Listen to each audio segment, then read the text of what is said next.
Hello, नमस्कार दोस्तों। कैसे हैं आप सब? मैं अनिल कुमार स्वागत करता हूं आप सबका आपके अपने YouTube channel geography bye Anil sir पर। तो आ जाओ जल्दी से लाइव, आ जाओ। तो कैसे आप सब?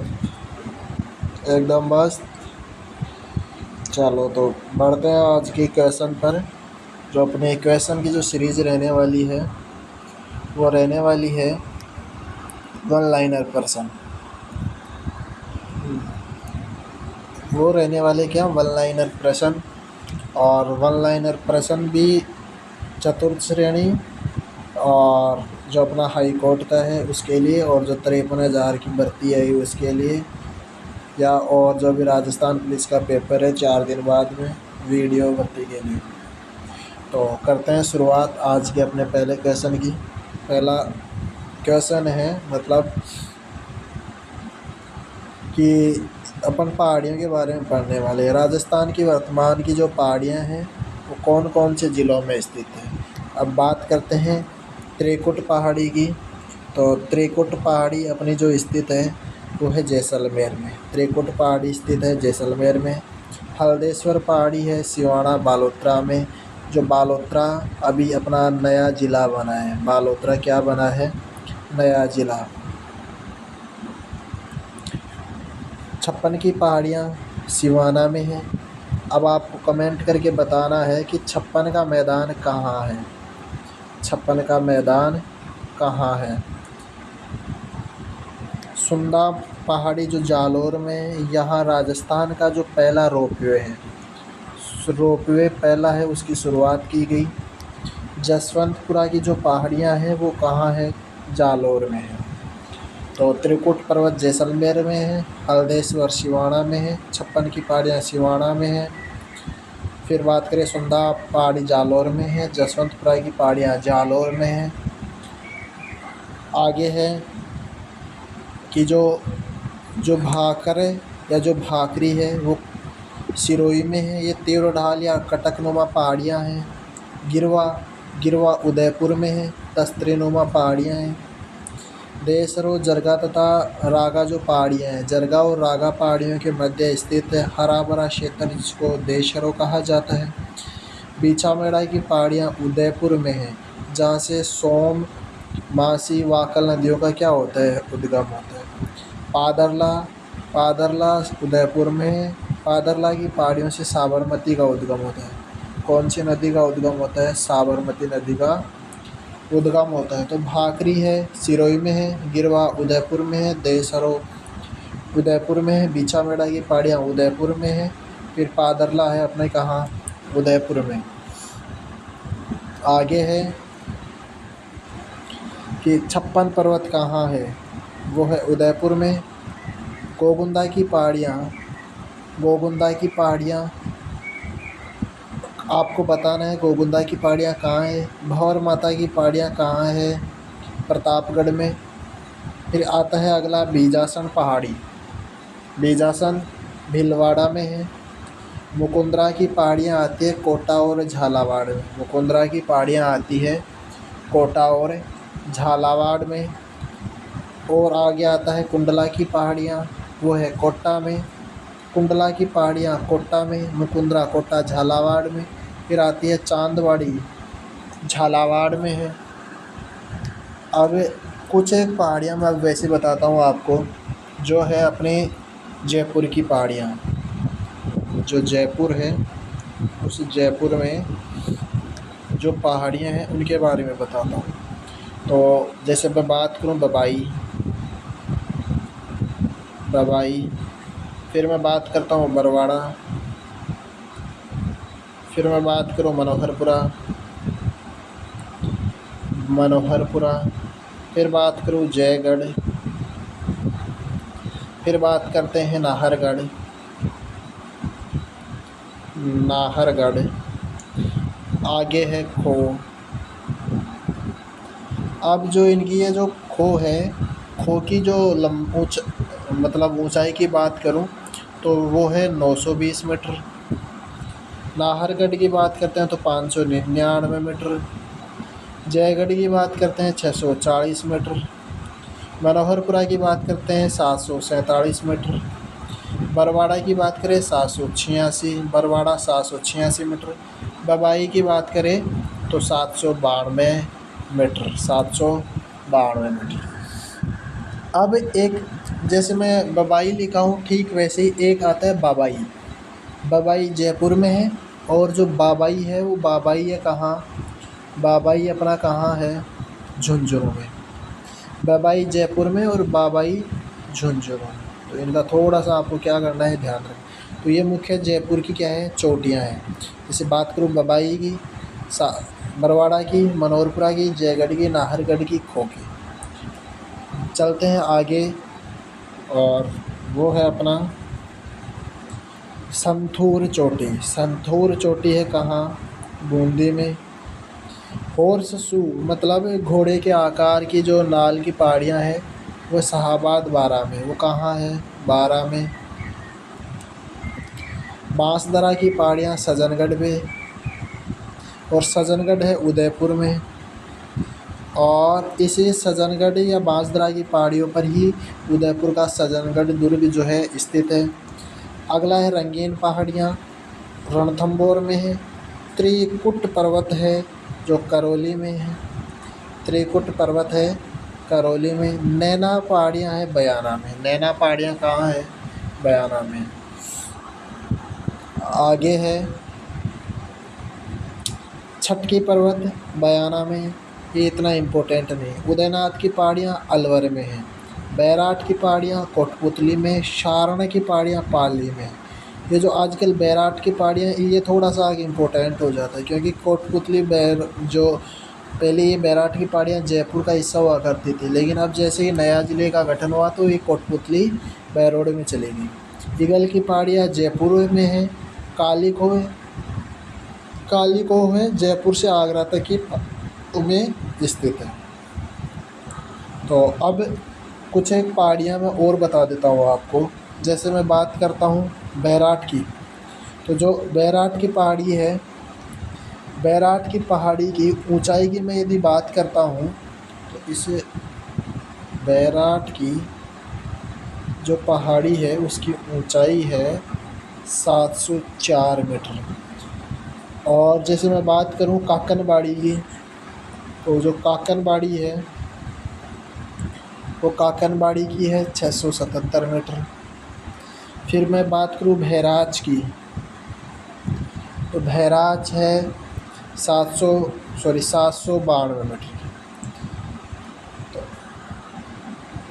आगे जो है नानी शिरडी पहाड़ियाँ सोजत में है। बीजक की पहाड़ियाँ कोटपुतली में है। भीम की डूंगरी भी कोटपुतली में। खंडेला सीकर में है। लोहारगढ़ नीमका थाना में। नीमका थाना आजकल अलग से जो ज़िला था वो पुनर्गठित, जो नया ज़िला बना था उसको वापस सीकर में जोड़ दिया गया।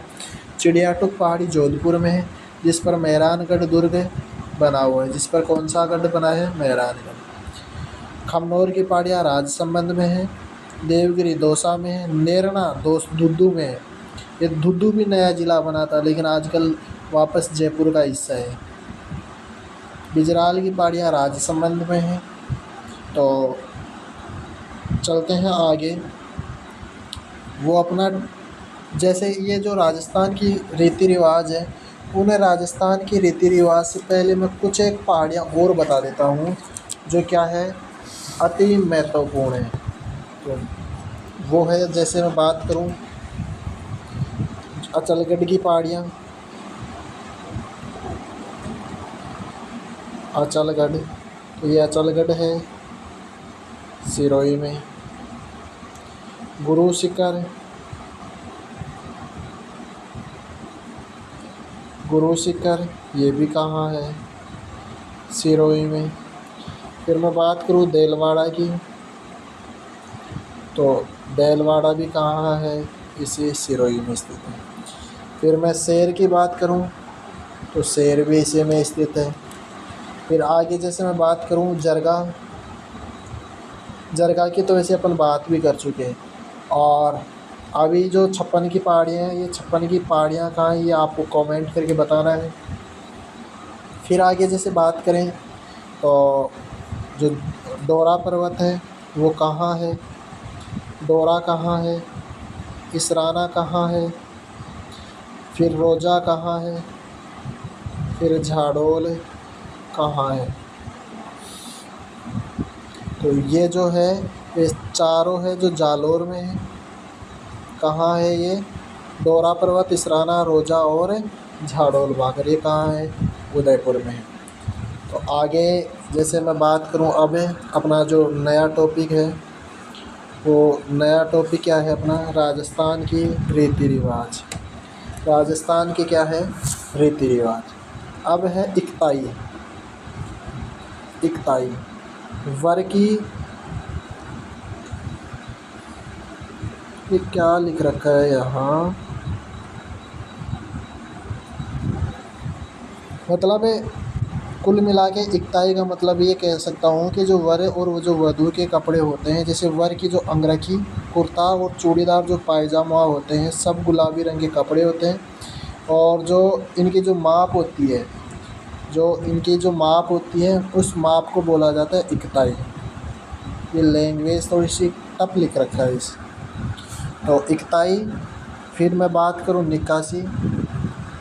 निकासी का मतलब ये हुआ, जैसे अपने बारात लेकर जब जाते हैं तो दूल्हे के घर पर जब डीजे बजाकर उसको जो गांव में घुमाया जाता है, जैसे अपने संबंधित मित्रों और जो वधू के घर की ओर जब प्रस्थान किया जाता है, तो जब प्रस्थान जब किया जाता है तो ऐसी रस्म को कहा जाता है निकासी, और इसको जान चढ़ना भी कहा जाता है। और अगला है अपना चाक भात। एक आता है चाक भात और एक आता है चाक गीत। तो चाक गीत की जब मैं बात करूं तो ये कुम्हार जाति के घर, जब जैसे कुम्हार जाति के घर चाक में मटका लेने जाते हैं, चाक में मटका लेने जाते हैं तब ये गीत गाते हैं। और ये चाक भात अलग है। विवाह से एक दिन पहले दूल्हे दुल्हन के मामा की ओर से वस्त्राभूषण परिवार वालों को भेंट किए जाते हैं, तो वह क्या कहलाता है, भात कहलाता है। क्या कहलाता है, भात कहलाता है। अब जैसे आगे है तोरण। जब वर कन्या के घर पर प्रथम बार पहुंचता है तो घर के दरवाजे पर बंधे तोरण को घोड़ी पर बैठे हुए छड़ी या तलवार द्वारा 7 बार छुआ जाता है, तो उसको क्या कहा जाता है, तोरण मारना। अगला है जानो टन। अगला क्या है, जानो टन। तो वर पक्ष की ओर से दिया जाने वाला भोज क्या कहलाता है, वर पक्ष की ओर से दिया जाने वाला क्या कहलाता है, जानो टन। पाणी ग्रहण।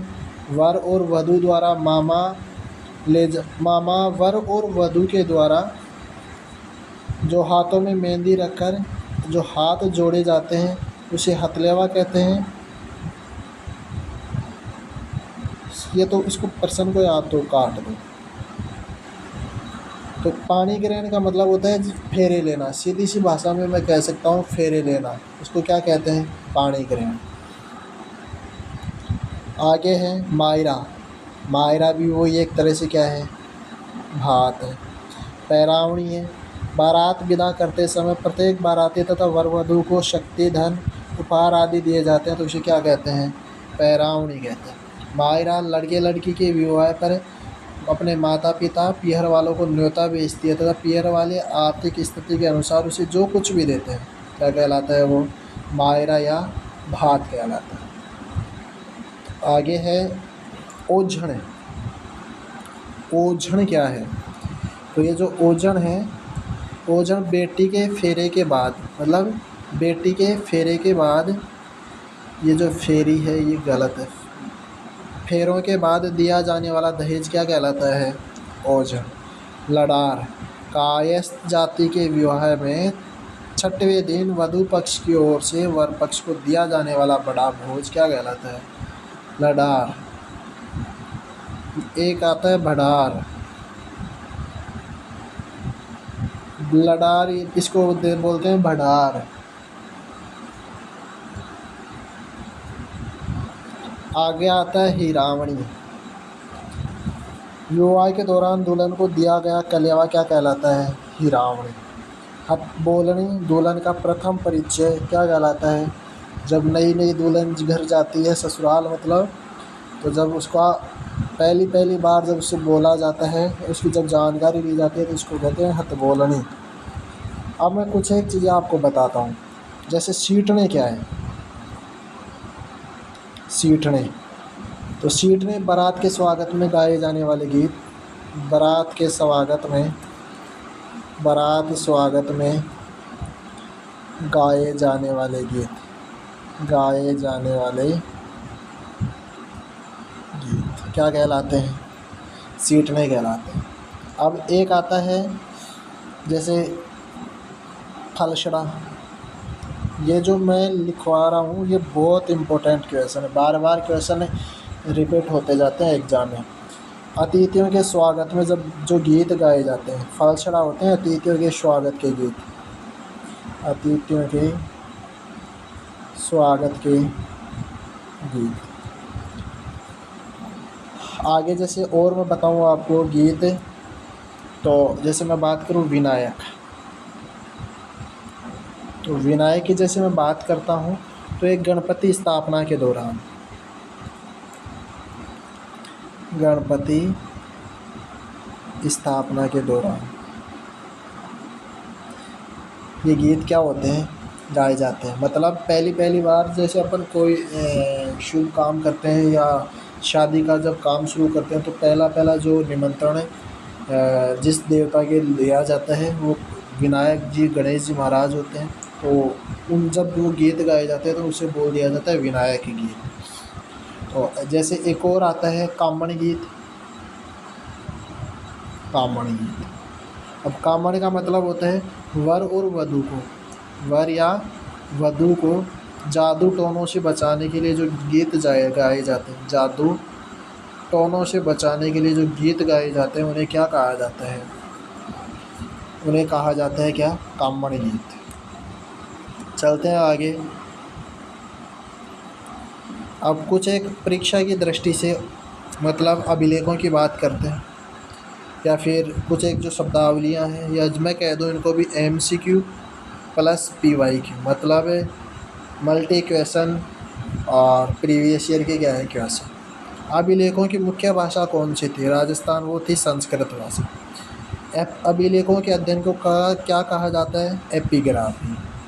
अभिलेखों के अध्ययन को क्या कहा जाता है? एपिग्राफी। और राजस्थान के अभिलेखों की शैलियाँ, राजस्थान के अभिलेखों की शैली है गद्य और पद्य, जिसको कह दिया जाता है चंपू शैली। क्या कहा जाता है? चंपू। लिपि थी, वो लिपि थी महाजनी या हर्ष लिपि। अभिलेख से आशय क्या है? राजाओं की वंशावलियों आदि का वर्णन। अभिलेख मतलब जब राजा जो पत्रों को खोदकर जो कुछ भी उसके बारे में, अपने बारे में, युद्धों की जानकारी, वंश के बारे में जो कुछ भी लिखवा देता था वो अभिलेख कहलाता था। अब सबसे प्राचीन अभिलेख की बात करें, वो अभिलेख है बडली का अभिलेख। बडली का अभिलेख है कहाँ? अजमेर में है। सबसे प्राचीन बडली का अभिलेख, बडली का जो अभिलेख है कहाँ है? अजमेर में। और ये अब लगा हुआ कहाँ है? ये भिलोत माता मंदिर में लगा हुआ है। अब ये मिला किसको? गौरीशंकर हीराचंद ओझा को। आगे बढ़ते हैं। बडली के शिलालेख किस लिपि में उत्कीर्ण किया गया है? बडली का शिलालेख किस लिपि में है? ब्राह्मी लिपि। राजस्थान के मौर्य सम्राट अशोक के 2 अभिलेख मिले हैं, जो कि एक तो भाब्रू है और दूसरा बैराट में मिला। कौशुंडी का शिलालेख किसके द्वारा पढ़ा गया? वो पढ़ा गया डॉक्टर BR अम्बेडकर के द्वारा। कौशुंडी का जो अभिलेख है DR अम्बेडकर के द्वारा पढ़ा गया। आगे है कौशुंडी शिलालेख। जो कौशुंडी शिलालेख है राजस्थान के किस संप्रदाय से संबंधित, या फिर मैं कहूँ सर्वाधिक प्राचीन है? वैष्णव संप्रदाय से क्या है संबंधित। बड़वा ग्राम कोटा में कितने मोखरी यूप अभिलेख प्राप्त हुए? 3। ये तो थोड़े से क्या है। बसंतगढ़ अभिलेख कहाँ है? राजपूताना म्यूजियम में क्या है, इसको रखा गया है। कौन सा शिलालेख? गुहिल शासक शिलादित्य के समय का है। सामोली, किस अभिलेख को कर्नल टोड द्वारा इंग्लैंड ले जाते समय समुद्र में फेंक दिया? मान मोरी का अभिलेख। कर्णशवा शिलालेख में किस मौर्य वंशी शासक का वर्णन है? धवल शासक का। कर्णवा शिलालेख में धवल शासक का चाक्षु की प्रशस्ति कर्णिक भानु के द्वारा रचित है। मगध जाति के ब्राह्मणों का उल्लेख घटियाला अभिलेख में। घटियाला अभिलेख किसके काल का है? कक्कुक के काल का है। कक्कुक के द्वारा निर्मित है। और घटियाला कहाँ है? जोधपुर में। तो कमेंट करना, मतलब लाइव क्लास ख़त्म होने के बाद में कमेंट करना और आपको बताना है कि ये जो क्वेश्चन है, हाँ मैं ये मानता हूँ ये लैंग्वेज थोड़ी टफ है, क्वेश्चन भी थोड़े डीप में पूछा है, लेकिन फिर भी ये आने वाली परीक्षाओं के लिए क्या है, कारगर साबित होने वाली है। तो आप सबका इस क्लास में जुड़ने के लिए बहुत बहुत धन्यवाद। तब तक के लिए आप सबका बहुत बहुत धन्यवाद। मिलते हैं ऐसी ही एक और क्लास में। तब तक के लिए आप सबका तहे दिल से धन्यवाद। जय हिंद, जय भारत।